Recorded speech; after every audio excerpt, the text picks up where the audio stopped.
I'm Jack Main. I'm Carter Poiry. And I'm Matt DeRosa. We're here at the Quinnipiac baseball field to talk about some of the quirks and the advantages and disadvantages to playing baseball here at Quinnipiac. So obviously the biggest ailment of this field is this ginormous hill that's out here in right center.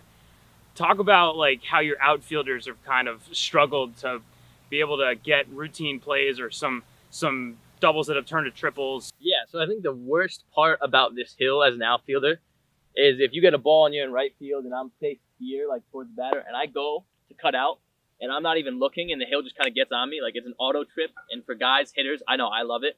So I think I've gotten like probably 3 or 4 extra hits that probably shouldn't have been hits because of it. It's interesting. I mean, I've watched guys over the past like 2 years struggle with it, even on our team. So I mean, even for as long as you're here, it's still hard to play on. Is there like specified practice that you guys do for playing with it? Oh, 100%. I think Skip Gooley, and he's been really awesome because he's been coaching here for years prior to our coaches, and he's just always banging, play the hill well, play the hill well. Outside of the hill, what's the most unique feature about this field? I would say, honestly, the backdrop, because like when you're hitting, usually hitters need like a batter's eye, and we don't really have like a huge batter's eye, so you're kind of just looking out into a mountain essentially, and that does get tough at times, especially in the spring, because there's like nothing there. So you're kind of looking at nothing. And as a pitcher like Carter, I know he loves that. For me, it's definitely the no wall on the side of the field, because when you pick off, you just see nothing over there. You don't see a wall or anything. You just see the first baseman and then just grass. And I have made an overthrow this year. It seemed like the ball rolled for a mile, and a bigger guy that usually wouldn't get 2 bags got 2 bags on me, and just the no walls on the side is kind of crazy out here. Yeah, it was weird the first time pitching here, especially with the mound like kind of pushed about a foot to the left. It's a little bit of an advantage for me because I'm a righty and I can get it on lefties, and that's always been a problem. We're used to it now, but you can see with other teams that they definitely don't like it. And the other week we had a teammate, Gabe Romano's like, the mound's pushed to the left extra today. Being a relief pitcher, it is kind of actually convenient where you can walk 5 steps and get warm. It does help that, but being over here, it's like the most open bullpen I've ever thrown on. Like, I'll be throwing a pitch right here and a little kid's just asking me to play catch with a tennis ball or something. It's kind of crazy because I can step off the mound and watch it and be behind the dugout and pop in the game. But this is definitely one of the crazier things at Quinnipiac Field is the bullpen is directly behind the dugout.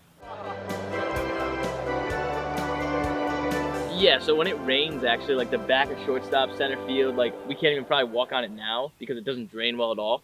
We actually had to cancel a game, I think a midweek it was, like 2 weeks ago, because right field was so bad that like guys couldn't walk on it. It's dangerous. And that kind of affects the infield. They actually had to put sand in the infield to stop kind of the drainage and make the playing surface a little bit better. And it's helped a little bit, but not to the extent that we would like. What kind of other ailments do you guys notice around the infield? What kind of weird hops do you guys get with this rough surface?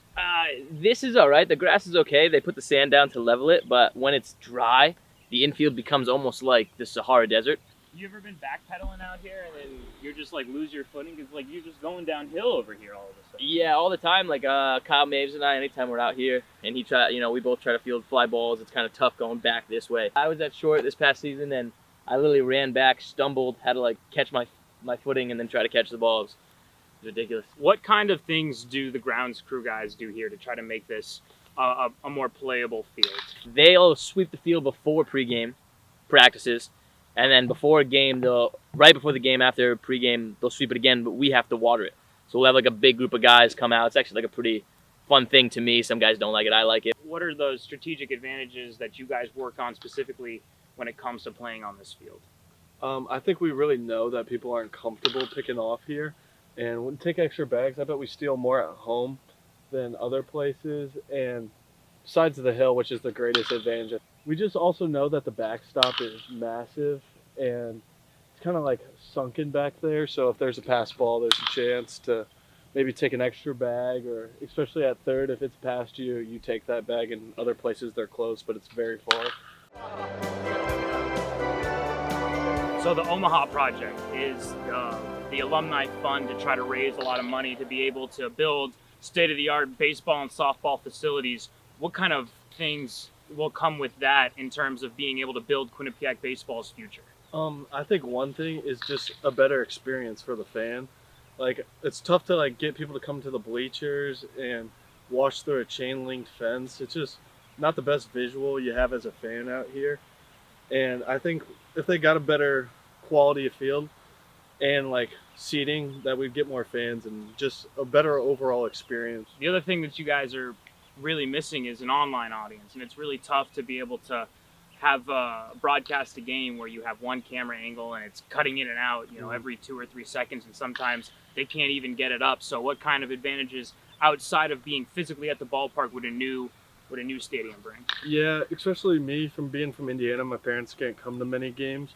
It would just be a better visual online because I know we have some guys from further states, and it's just not a great visual to watch from the game, where a lot of times my parents just watch the live stats. Well, that's going to do it for our tour of the Quinnipiac baseball facilities. For Jack Main, Carter Poiry, and Matt DeRosa, you're watching the New Haven Herald.